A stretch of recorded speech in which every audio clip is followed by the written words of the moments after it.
We've been wanting to bring back an Egyptian art style to Smite really, really badly. So we were looking at maps that we wanted to do some design iterations on. We were thinking Clash, and Egyptian art is just so cool and the environment's so cool, we had to make that happen. We decided that Clash needed a remake. We read a lot of your feedback, and we felt like there are a few things we can do to make it a little better for you.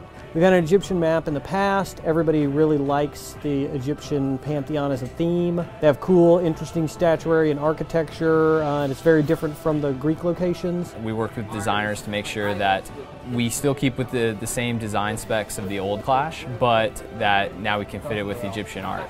So we wanted to make a lot of changes to Clash, but somewhat keep it recognizable as Clash. So we're keeping our 2-lane game mode with tower pushing, but with a series of changes here involving a lot of new jungle camps and a couple geometry changes. Each lane is arted out just a little bit differently, so that each lane is different enough, but still fills within the same space. So we have a new mechanic in the jungle, one that we have not introduced in any of the maps, and it's unique to Clash only. We have the typical red and blue buff. We removed the Harpy camp and put another blue buff there so that 2 people on your team can have blue buff.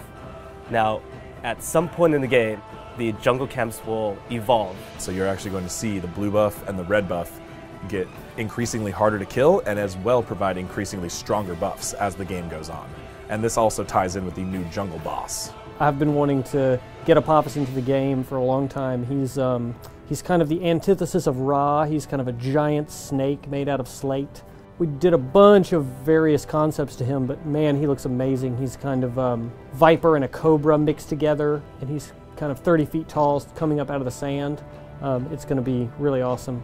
He is just meant to, be the guy to cause destruction in the map. He causes chaos. He shows up in the middle, and he just does this giant entrance that, that team-wide damage. So along with the new environment and the new jungle camps, we also have the new lanes and towers and minions and Phoenixes, Titanses. Those are all completely remodeled with a new art style. And actually the Phoenixes have a little bit of a gameplay change to them, where they're dealing a different type of attack that's more consistent and damage ramps up over time, more like a beam as opposed to a series of slower shot fireballs. And this is cool because, if you can step in and out and try to tank for your team, you don't have to be a guardian to do it, you can be anyone. But at the same time, it gets dangerous really fast if you're standing in the area. So you want to look out for that. If you're taking too much damage, it's probably from the Phoenix. So it'll play a little differently from the other maps in terms of the way the Phoenix damage interacts with you. It'll make the Phoenixes a little different from the tower. I think it'll be definitely fun and interesting. I hope players really have fun with this, and I hope that they find it's super appealing, and I want to bring people into a world that they'll remember and want to spend as many hours as possible in. So a lot's gone into it, not only from a look standpoint, but from a gameplay standpoint, and it's one of the things I'm the most looking forward to.